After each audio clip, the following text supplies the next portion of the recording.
आपकी बुक खुली है, क्वेश्चन नंबर 9 या 10 जो था, क्या हो पाया किसी से? 9 10 डाउट है किसी का 9 10 में? टेबल बनाने की जरूरत नहीं, इतना लंबा थोड़ी करना था उसको। हाँ हो जाएगा वो। 9 और 10 दोनों दिखाना जरा एक बार मुझे। I just take that question. 9 हो गया सबसे? 9 नहीं हुआ, चलो 9 में लेके चलो, 9 इज इजी। 10 भी लेके चलेंगे, 9 10 ही था परेशानी, बाकी कोई ऐसी दिक्कत नहीं थी। क्वेश्चन नंबर 28 में क्या परेशानी हो रही है भैया आपको? कोई बात नहीं। मैंने आपको पिछली क्लास में बताया था ना कि अगर आप कैश की जगह क्या लिख देते हैं, करंट लिख देते हैं, that that part is done. वैसे ही देखो, अगर हम अकाउंट टू अकाउंट ट्रांसफर करते हैं that will be transfer diagonally, लेकिन account to balance sheet transfer करते हैं that will be transfer straight. Credit side का जो आइटम है उसके नीचे चला जाएगा, डेबिट साइड का आइटम है तो लायबिलिटी में चला जाएगा, ऐसे करके करना था। है ना? कुछ नहीं पता चल रहा ना, ऊपर से निकल रहा है। ठीक है, नहीं रिवाइज करना कुछ भी। बेटा देखो एक बात समझ लीजिए सब लोग ध्यान से, भाई जितना मर्जी क्वेश्चन करा लूं आपको, जब तक आप खुद नहीं करेंगे कुछ नहीं होने वाला। प्रैक्टिस नहीं करेंगे कुछ नहीं होने वाला, ठीक है? और अगले ट्यूसडे को ले ले टेस्ट। नहीं ये नहीं, या तो ट्यूसडे या थर्सडे, दोनों में से कोई एक दिन आप टेस्ट दे दीजिए। ठीक है, थर्सडे को तुम लोग जा रहे हो अभी, तो फिर ट्यूसडे को है। ट्यूसडे का चैप्टर 1 2 3 4 सिर्फ एमसीक्यू और असर्शन रीजनिंग क्वेश्चन। एमसीक्यू और असर्शन रीजनिंग का टेस्ट ले लूंगा मैं आपको। हाँ, फंडामेंटल पहला चैप्टर, टोटल दूसरा चैप्टर, तीसरा क्या था? हाँ, चलो पहले दूसरे तीसरे चैप्टर का ले लेंगे, ठीक है ऐसा करके। क्यों मतलब क्या है? और वो हाँ सिर्फ 1 मार्कर वाला टेस्ट लूंगा मैं आपका, आपको पता चल जाएगा। बड़ा क्वेश्चन एक दे दूंगा बस। क्वेश्चन 9, क्वेश्चन नंबर डिपेंड करता है, 20 क्वेश्चन को 20 मार्क्स का, 30 क्वेश्चन को 30 मार्क्स का। ठीक है, 30 क्वेश्चन होंगे 15 मिनट में सॉल्व करने होंगे, 20 क्वेश्चन होंगे 10 मिनट में सॉल्व करने होंगे बस। 9, ए बी, अरे A B are partner sharing profit in the ratio 2:1। They decided that with effect from the 1st April 2023, they should be sharing profit 3:2. This decision, this decision is taken. This decision is taken with effect from. This decision was taken when the profit for 31st March 2024 90,000 was distributed in the old ratio. Goodwill on the basis of aggregate of 2 years. Average नहीं बोला, aggregate of 2 years, और years purchase दे ही नहीं रखा है, और profit पिछले साल का दे रखा है, और कैपिटल भी आपके पास दे रखी है। आपको बोला है जनरल एंट्री बनाइए और पार्टनर का कैपिटल अकाउंट बनाइए। क्वेश्चन नंबर 9 है, पेज नंबर 3.48। कितना आसान सवाल है, इन्वेस्टमेंट टेबल बनाने की जरूरत ही नहीं, आसान सवाल था। देखिए क्वेश्चन नंबर 9, पेज नंबर कितना बोले हम लोग? 3.48। सबसे पहला काम क्या कर लीजिए, सेक्रीफाइसिंग रेशियो निकाल लीजिए, विच इज ओल्ड माइनस क्या हो जाएगा, न्यू हो जाएगा। पार्टनर्स के नाम कौन है? ए है और बी है। What is their old ratio? 2/3, 1/3। What is their new ratio? 3/5 और 2/5। What is the 15? 5, 10 और 3 9। This is 1/15। 15 फिर से लग गया, 3 5 6, 1/15 ब्रैकेट कर दिया। ये गेन है, डेबिट होगा, इसे क्रेडिट होना चाहिए। अच्छा, अब बेस ऑफ कंपोजिशन जो बनेगा वो क्या बनेगा? गुडविल बनेगी। गुडविल बनेगी भाई बेस ऑफ कंपोजिशन। तो गुडविल के बारे में क्या कहता है वो, कि goodwill is on the basis of aggregate profit of last 2 years preceding the date of decision become effective। तो सुनो, प्रीसीडिंग द ईयर 23 और 22 होगा, 24 तो नहीं लेंगे आप इसको। 23 और 24 का कितना है? 60 प्लस 75। एग्रीगेट का मतलब क्या होता है? टोटल। तो will write aggregate 60,000 plus 75,000। Goodwill की वैल्यू कितनी आ गई? 135 आ गई। मल्टीप्लाई कर दीजिए इसको, यही क्या है आपका? This is your base of compensation. कर दिया तो कितना आ जाएगा बताइए? 135, 135 कितनी वैल्यू आ जाएगी? 9,000। 9,000। What is your first entry? आपकी फर्स्ट एंट्री बनेगी B's capital account, debit to A's capital account, 9,000 और 9,000। क्या बोलेंगे? B has compensated A for the goodwill, ऐसे कर दिए। ये तो हो गया काम खत्म। अब आपने प्रॉफिट गलती से बांट दिया था, दोबारा देख लीजिए दूसरा तरीका। ए और बी है, what was the profit old, क्या रेशियो में बांटा आपने उसको, 2:1 में बांटा था। What was the profit given to you, 90,000, 90,000 कितना बनेगा, 60,000 ये और 30,000 ये। इज दैट ओके, बांट दिया। अच्छा मुझे बताइए, जब आपने प्रॉफिट दिया होगा तो आपने क्या किया होगा, उसको क्रेडिट किया होगा। अब आप पुराना प्रॉफिट वापस ले रहे हो ना, तो वापस लेने के लिए क्या करना पड़ता है, डेबिट। और क्या करना पड़ता है, डेबिट। Is that fine. जब तुम देते हो तो क्रेडिट करते हो ना, तो आपने प्रॉफिट गलत बांट दिया, आप उसे वापस ले रहे हो। ये क्या हो रहा है, ये क्या कर रहे हैं हम लोग, वापस लेना, क्या बोलेंगे इसको, वापस ले रहे हैं हम प्रॉफिट को, टेकिंग बैक। पार्टनर को जब देते हैं तो क्रेडिट, जब वापस लेते हैं तो क्या होता है, डेबिट हो जाता है। Profit new, what is new, और न्यू की रेशियो कितनी बोली है इसने, 3:2। तो नया प्रॉफिट तो देना होता है, अगर अब देना होगा तो क्या करेंगे, क्रेडिट। कितना कितना हो जाएगा बताइए, 54,000 क्रेडिट और 36,000 क्या हो जाएगा, क्रेडिट। जरा फाइनल इफेक्ट निकालिए, विच साइड इज हायर, क्या है, 6,000 डेबिट और ये क्या है, 6,000 credit. Can you write your second journal entry, वापस ले लिया, नया दे दिया, काम खत्म। तो what is my second journal entry, who is debited now, A's capital account debit to whose capital account, B's capital account. कितने अमाउंट से, 6,000 से 6,000 से। क्या नरेशन बनेगी बताइए, क्या बोलेंगे, प्रॉफिट इज एडजस्टेड, प्रॉफिट को एडजस्ट कर दिया। आपने क्वेश्चन पढ़ा, दो चीजें बोली थी, सुन लीजिए, अभी नोट करने से पहले सुन लीजिए। क्वेश्चन में दो चीजें बोली गई थी। एक, आपने क्या कर दिया कि रेशो बदल दी। अगर रेशो बदल दी, आपको कंपनसेशन देना पड़ेगा गेनिंग टू सेक्रीफाइसिंग को, उसके लिए बेस ऑफ कंपनसेशन गुडविल बनेगा। गुडविल के बारे में बोला था कि goodwill will be calculated on the basis of aggregate profit of last 2 years। Aggregate का मतलब दोनों का टोटल, कोई एवरेज नहीं, कोई ईयर परचेज नहीं, बन गया। बेस ऑफ कंपोजिशन मल्टीप्लाई कर दिया, अमाउंट आ गया, गेन सेक्रीफाइस एक एंट्री आ गई। दूसरा पार्ट इस क्वेश्चन में क्या था कि आपने प्रॉफिट जो 90,000 था उसे 2:1 में बांट दिया, जबकि आपको किस रेशियो में बांटना चाहिए था, 3:2 न्यू रेशियो में बांटना चाहिए था। तो पुराना प्रॉफिट वापस ले लो, जब हम वापस लेते हैं तो डेबिट डेबिट करते हैं, और नया वाला क्या कर दो, क्रेडिट क्रेडिट कर दो, दोनों का एडजस्टमेंट कर लीजिए। 60 डेबिट मोर तो डेबिट, और क्या, 36,000 क्रेडिट मोड तो credit. See your answer, you will get the same answer. Answer निकला आपका, बताइए। प्रॉफिट का एडजस्टमेंट आ गया, ए का कैपिटल। अब आपको बनाना है क्या, पार्टनर्स कैपिटल अकाउंट। चलिए पार्टनर्स कैपिटल अकाउंट बनाते हैं। पार्टनर्स कैपिटल अकाउंट, पार्टनर्स के नाम बताइए दोबारा से, who all are the partners. हाँ, ए और बी, ये है डेबिट, पर्टिकुलर्स। और ये क्या है, आ जाइए इधर, बी और ए क्रेडिट, पर्टिकुलर्स। ऐसे कर लिया, ठीक है जी। अब मुझे बताइए आप क्या करेंगे यहाँ पर, you will write balance BD. Balance BD, can you tell me, question में बैलेंस कितना कितना दे रखा है, क्वेश्चन में पार्टनर का बैलेंस कितना है, 150 और 90,000, 150 और क्या है, 90,000 है, गॉट इट। चलो जी, अब सबसे पहले एंट्री कौन सी वाली करनी है आपको, ये वाली एंट्री करनी है, इसे कैपिटल में डालना है, डाल दें।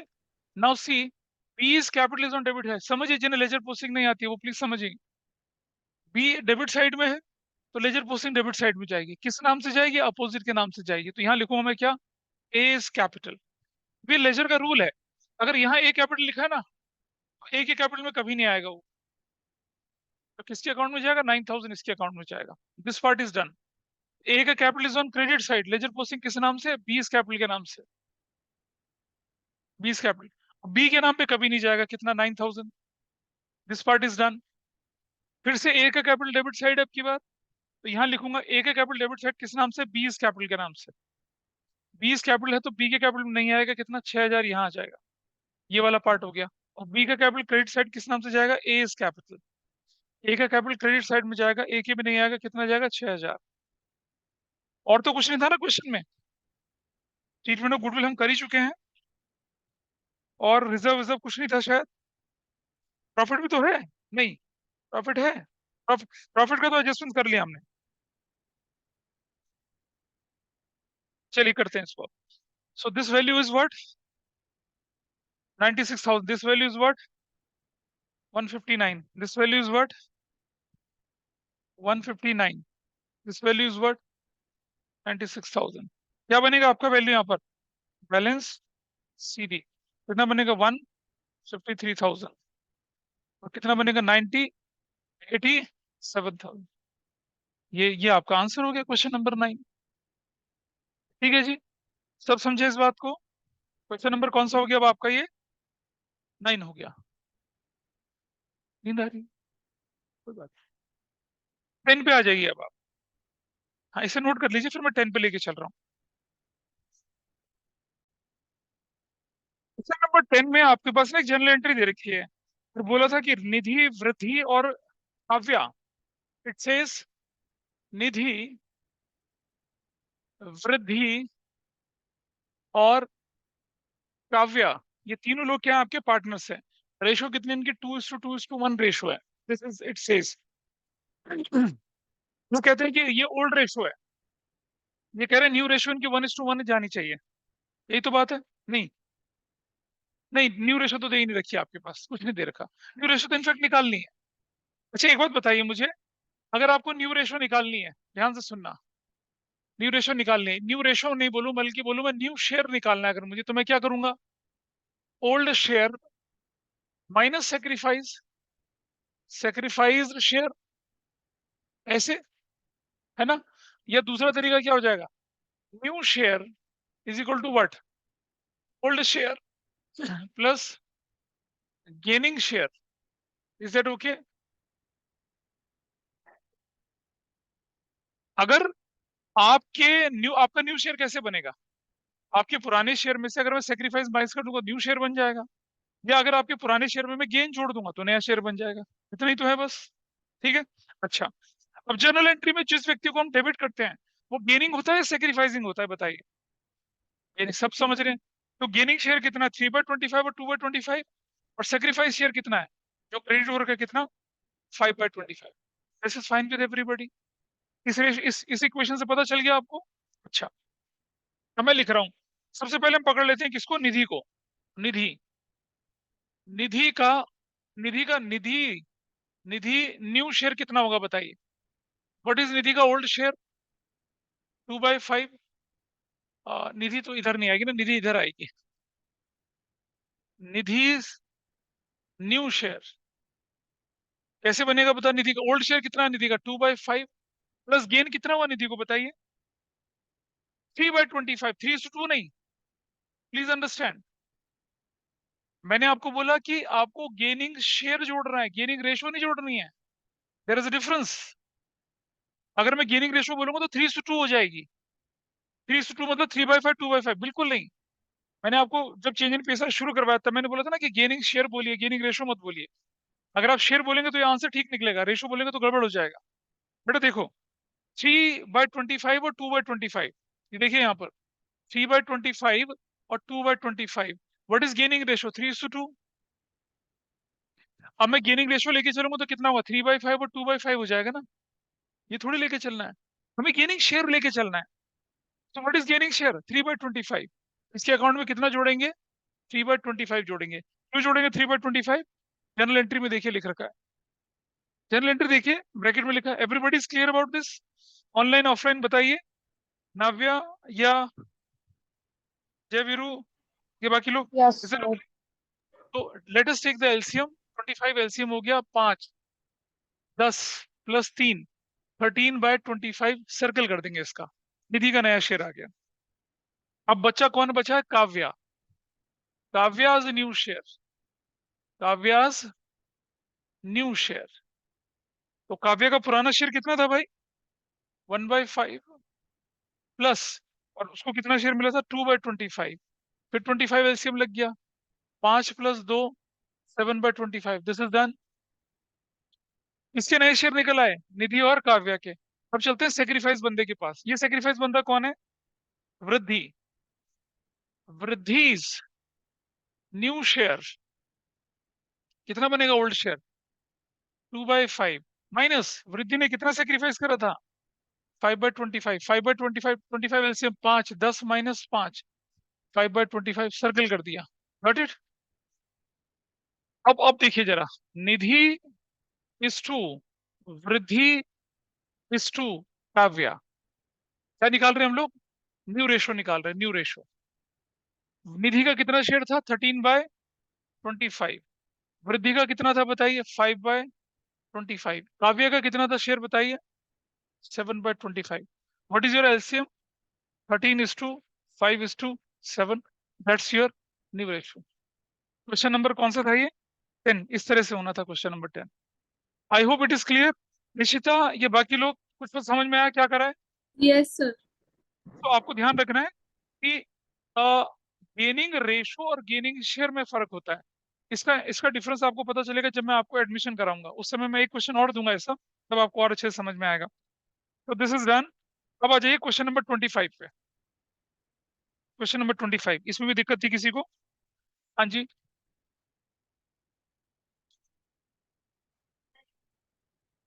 मैं कर पे थोड़ा तरह से करके दिखा रहा हूँ, लेकिन यहाँ इसने एंट्रीज बोल दिया, तो मैं आपको करके दिखाऊंगा सिंगल एंट्री बनती है तो कैसे बनती है, एंट्रीज बनती है तो कैसे बनती है, वो दोनों तरह से करके दिखाऊंगा। क्वेश्चन नंबर 25, इसे नोट कर ले फटाफट। क्वेश्चन नंबर 25 में करके दिखा रहा हूँ आपको। कल मैंने बोला पिंकी और रिंकी, अभी क्या लिखा था? पिंकी और रॉकी। पिंकी रिंकी पे क्वेश्चन पूरा चला गया, है ना? सोते हुए बच्चे हैं दूसरे बैच के, लेकिन तुम लोगों से ज्यादा मेहनत करते हैं वो लोग।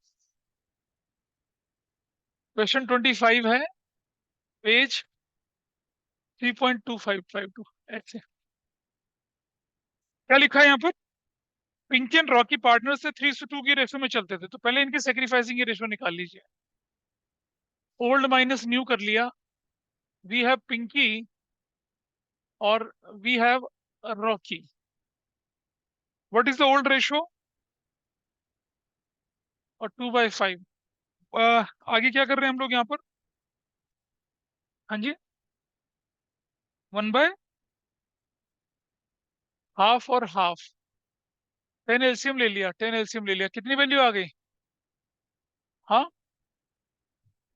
6 - 5, 1/10 आ गया। और दो, 4 - 5, 1/10 ब्रैकेट में आ गया। यानी कि ये डेबिट होना चाहिए, क्रेडिट होना चाहिए, वट एवर में बी द रेशो। ठीक है, चलिए पहले से मेथड 1 से करके दिखा रहा हूँ। क्वेश्चन में क्या लिखा? Goodwill of the firm is valued 36,000, building 90,000 की थी। Partner decided to share profits equally with effect from 1 April, pass necessary accounting entries without affecting the existing figure of goodwill. अगर क्वेश्चन होता कि रिकॉर्ड सिंगल जर्नल एंट्री, वैसे तो इसमें single journal entry बननी है, सिंगल जर्नल एंट्री तो बननी है कि भाई जब उसने बोला कि गुडविल एक एडजस्टमेंट, गुडविल तो बेस ऑफ कॉम्पोजिशन बन ही जाता है, बिल्डिंग की वैल्यू आप बदलना नहीं चाहते हो, तो बिल्डिंग में बेस ऑफ कॉम्पोजिशन बनेगी, गुडविल तो बनेगी, उसके साथ बेस ऑफ कॉम्पोजिशन गुडविल ही बनेगी और एक एंट्री बनेगी। पहले मैं वैसे करा रहा हूँ, फिर मैं बुक के तरीके से कराऊंगा। ठीक है, सिंगल जर्नल एंट्री कैसे बनती है आइए देखिए।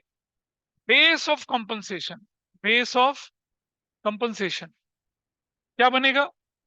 Valued goodwill. Can anybody tell me what is valued goodwill? 36,000 plus building कितने का बनेगा? बिल्डिंग 18,000 का। टोटल वैल्यू कितनी आ गई? 54,000 into 54,000 into 54,000, you will get what? 5,400 और 5,400 done. So what is your entry? Entry एक ही बनेगी क्या? Rocky's capital account debit to Pinky's capital account. कितने से बताइए? 5,400, 5,400। क्या बोलेंगे? Rocky has compensated to Pinky. कर दिया बेटा। वो एक्यूमुलेटेड प्रॉफिट रिजर्व जिससे आपके डाउट में बहुत सारे हैं, जिन डाउट के लिए आपके पास टाइम नहीं है, वो है ये क्वेश्चन, ये कंसेप्ट है। मैंने बोला, इस क्वेश्चन में बोला है कि आपको क्या करना है। बिल्डिंग के अंदर आपके पास क्या था? इंक्रीज है, और आपको उस इंक्रीज को बुक्स में नहीं दिखाना है। आपको क्या करना पड़ेगा? वो जो रिवैल्यूएशन का प्रॉफिट है वो बेस ऑफ कॉम्पोजिशन बन गया। तो बिल्डिंग की जो इंक्रीज डिक्रीज हुई थी, इसलिए मैंने बिल्डिंग बिल्डिंग ना बोल के रिवैल्यूएशन प्रॉफिट भी लिख सकते थे। याद है मैंने पिछली क्लास में एक सिंगल जर्नल एंट्री का क्वेश्चन करवाया था आपको, जिसमें असेट्स की वैल्यू, जिसमें देखा था रिजर्व नहीं बांटा था, सस्पेंस वगैरह वो सब चीजें करके दिखाई थी। उसके बाद उसके बाद सुनो, उसके बाद क्वेश्चन नंबर 26, अरे सुन लो भाई। उसके बाद क्वेश्चन नंबर 26 या 27 क्वेश्चन करके दिखा था सिंगल जर्नल एंट्री वाला मैंने, जहाँ किसी एसेट्स की लायबिलिटी नहीं बदली थी। वो कंसेप्ट है यहाँ पर। Is it okay with everybody? जय वीरू, समझ में आई बात? बताइए। This is your entry. ठीक है। अब अगर आप इसकी क्या बनाते, बैलेंस शीट, अगर कहते ना बैलेंस शीट बनानी है तो क्या बनती? सारे आइटम वही रहते, बिल्डिंग में वही रहता, सिर्फ एक में रिंकी में क्या हो जाता, रॉकी में प्लस माइनस हो जाता, पिंकी में प्लस हो जाता, आपका आंसर कर निकल आता, कैपिटल करता, बाकी एसेट्स लायबिलिटी वैसी की वैसी रहती। ये तो हो गया कब, जब आपको एक सिंगल जर्नल एंट्री थी। आइडियली ये क्वेश्चन का आंसर एक सिंगल जर्नल एंट्री में आना चाहिए था, लेकिन अब बुक क्या कह रही है कि एंट्रीज बनाइए। अब एंट्रीज कैसे बनेंगे वो देखिए आप। मतलब आ, ये as per question's requirement, question के रिक्वायरमेंट के साथ में करके दिखा रहा हूं आपको। क्वेश्चन के रिक्वायरमेंट क्या है उसके हिसाब से मैं आपको करके दिखा रहा हूँ, जरा ध्यान से देखिएगा बेटा। एज पर क्वेश्चन रिक्वायरमेंट, सेक्रीफाइसिंग रेशो दे, बताओ क्या आई है आपके पास? पिंकी की और रिंकी की क्या आई है बताइए। हाँ, रॉकी, फिर से रिंकी हो गया। रॉकी कितना हुआ बताइए? 1/10 और 1/10 ब्रैकेट में। ठीक है। वैल्यूड गुडविल कितनी है? वैल्यूड गुडविल 36,000, मल्टीप्लाई कर दीजिए 36,000 से, 36,000 से मल्टीप्लाई कर दिया तो कितना है? 3600 आया और 3600 आया। ये ये डेबिट होगा, ये क्रेडिट होगा। ठीक है, तो क्या एंट्री बनेगी पहली? Rocky's capital account debit to Pinky's capital account. 3600 से, 3600 से क्या बोला? Rocky has compensated to Pinky for the goodwill. ये एंट्री हो गई। ये नॉर्मल एंट्री करते हैं, हो गई। रॉकी ने किसको कंपनसेट कर दिया? पिंकी को कर दिया। ये हालांकि होना ऐसा चीज आंसर, लेकिन आपसे कह रहे हैं कि एंट्रीज बनाइए, तो वही एंट्री मेरे पास केस में। और दूसरा केस देखिए आप, फिर से मैं लिख रहा हूँ क्या, सेक्रीफाइसिंग रेशो, पिंकी की रेशो, और फिर किसकी रेशो? रॉकी की। पिंकी का कितना था? 1/10, रॉकी का कितना था? 1/10 ब्रैकेट, ये डेबिट और ये क्रेडिट। अब की बार क्या करूंगा इधर मैं? 18,000 मल्टीप्लाई करूंगा। क्यों करूंगा 18,000 मल्टीप्लाई? को मुझे बता सकता है? Why will I do this? क्यों कर रहा हूं? क्योंकि आपके क्वेश्चन में बोला कि बिल्डिंग की वैल्यू नहीं बदलनी है आपको, building as it is books में दिखानी है। बिल्डिंग बनेगी बेस ऑफ कॉम्पोजिशन। अब भाई पहले केस में तो बेस ऑफ कॉम्पोजिशन क्या बना? गुडविल बना। अब क्या बनेगी? बिल्डिंग बनेगी, वो बेस ऑफ कॉम्पोजिशन। अब आपकी एंट्री क्या हो जाएगी? एंट्री नंबर 2, फिर से Rocky's capital debit to Pinky's capital, कितने से? 1800 से। 1800 से क्या बोलेंगे हम लोग यहाँ पर? Rocky has compensated Pinky for the building. ये आपकी बुक ने कर रखा है। तो क्वेश्चन नंबर 25 बोल रहे थे ना, डाउट है, वो ये है चीज। बोलो, कंबाइन करोगे तो ये रिजल्ट आएगा, यही आएगा। मैंने बोला ना असली आंसर तो ये है, लेकिन क्योंकि बुक ने बोल दिया तो हमें इस तरह से करना पड़ा। हाँ, नहीं मार्क्स कटेंगे ना फिर, क्योंकि उसमें बोला, उसमें उसने सिंगल एंट्री नहीं सर बोला, एंट्री। सुनो, अगर वो बोलता ना कि फिर द नेसेसरी ट्रीटमेंट। हाँ, क्या बोले बेटा बताओ? सर 18,000 कहाँ से आया? बिल्डिंग की वैल्यू तो 90,000 थी ना। हाँ, बिल्डिंग की वैल्यू 19,000 थी ना, लेकिन बैलेंस शीट में बिल्डिंग की वैल्यू कितनी है? 72,000। कितना इंक्रीज हो गया ओ हाँ, इंक्रीज। Okay sir. भाई? बुक्स में पहले बिल्डिंग की वैल्यू कितनी है? 72,000। और आपको कितना दे रखा है कि बिल्डिंग की वैल्यू कितनी करनी है? 90 करनी है। इसीलिए 18,000 का इंक्रीज, इसीलिए ये इंक्रीज प्लस कितने का हुआ? 18,000 का। ये 18 इज व्हाट? क्योंकि आप नहीं दिखाना चाहते तो क्या बनेगा? बेस ऑफ कंपनसेशन बनेगा, जिसके बेसिस पे gaining will compensate to sacrificing. This is what you have to do. ठीक है जी। ऑनलाइन में ओके। जिसका डाउट क्लियर है ऑनलाइन में। Yes sir. अब बताइए चेंज इन पीएसआर का क्या डाउट है? नहीं, will wind it up now. और अब हम करते हैं किसको, एडमिशन की शुरुआत करते हैं। आपकी मैं प्रिंट नहीं निकाल पाया था, आपको एक नोट्स भेज रहा हूँ क्लास ग्रुप पे, उसके हिसाब से हम शुरुआत करेंगे, ठीक है? हाँ, फोन ले लीजिए फिर। चलिए, so I am winding up this class here. अभी मैं दोबारा से एक लिंक भेज रहा हूँ आपको नई क्लास का।